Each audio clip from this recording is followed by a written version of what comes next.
வணக்கம், இது நிலா கிச்சன். இன்றைக்கி நாம் ஒரு இன்ட்ரெஸ்டிங்கான ரெசிபி தான் பார்க்க போகிறோம். சுகர், மைதா எதுவுமே சேர்க்காத ஒரு கேக்கு. இது பனானா கேக். இந்த பனானாவில் உள்ள ஸ்வீட் கோதுமை மாவு யூஸ் பண்ணியும் இந்த கேக் நம்ம பண்ணுறோம். ஸ்டார்ட் பண்ணலாமா? அதுக்கு முன்னாடி எல்லாருமே நம்ம சேனலை சப்ஸ்கிரைப் பண்ணிடுங்க, லைக் பண்ணுங்கள், ஷேர் பண்ணுங்கள், கமெண்ட் பண்ணுங்கள். வாங்க வீடியோக்குள்ள போகலாம். பழுத்த பழமாக 4 பழம் எடுத்துடுங்க. நான் வந்து சின்ன பழங்கிறதுனால 4 எடுத்துருக்குறேன். நீங்கள் பெரிய பழமாக இருந்தால் 2 பழம் போதும். இப்போ இதை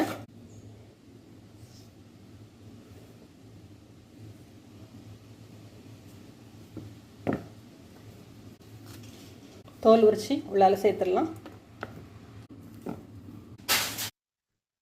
இதை நல்லா மசிச்சு எடுத்துக்கிடலாம்.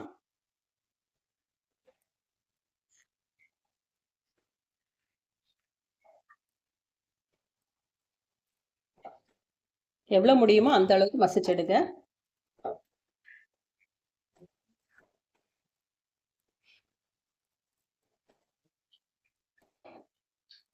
பீட்டர்லாம் எதுவுமே தேவையில்லை.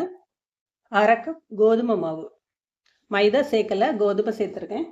கொஞ்சமாக baking soda, 1/2 teaspoon baking powder.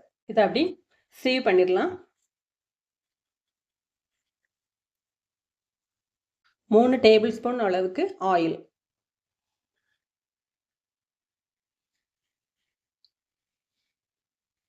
2 egg,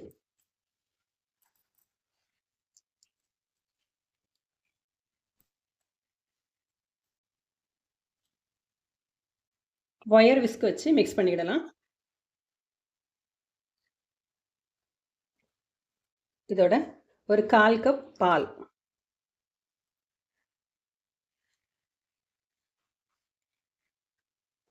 நல்லா மிக்ஸ் பண்ணிடுங்க.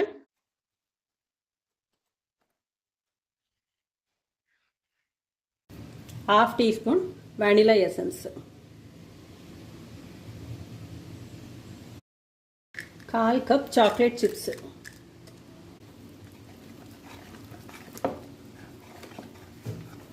நல்லா மிக்ஸ் பண்ணி விட்டுடுங்க. ஓவர் பீட் வேண்டாம், ஜஸ்ட் மிக்ஸ் பண்ணி மட்டும் விட்டால் போதும். நம்மளோட பேட்டர் ரெடி ஆயிடுச்சு. இப்போ அவன் வந்து ப்ரீஹீட் பண்ணி வச்சுடுங்க. 180 டிகிரியில் பட்டர் பேப்பர் வச்சு க்ரீஸ் பண்ணி வச்சுடுங்க. அதில் இந்த பேட்டரை வந்து ட்ரான்ஸ்ஃபர் பண்ணிடலாம்.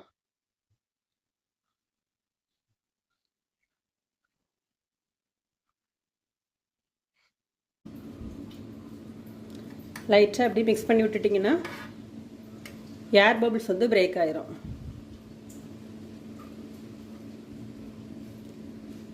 இப்போ 180 டிகிரியில் பேக் பண்ணி எடுத்துடலாம்.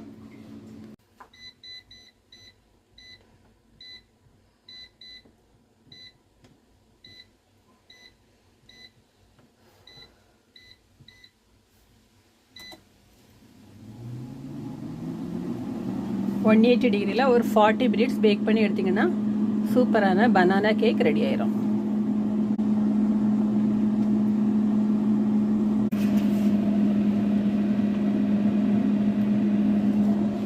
நம்மளோட சுகர்லெஸ் பனானா கேக் ரெடி ஆயிடுச்சு. இதே போல் நீங்களும் செஞ்சு பாருங்கள். செஞ்சு பார்த்துட்டு எப்படி இருக்குது அப்படின்னு சொல்லிட்டு ஃபீட்பேக் கொடுங்க. தேங்க்யூ.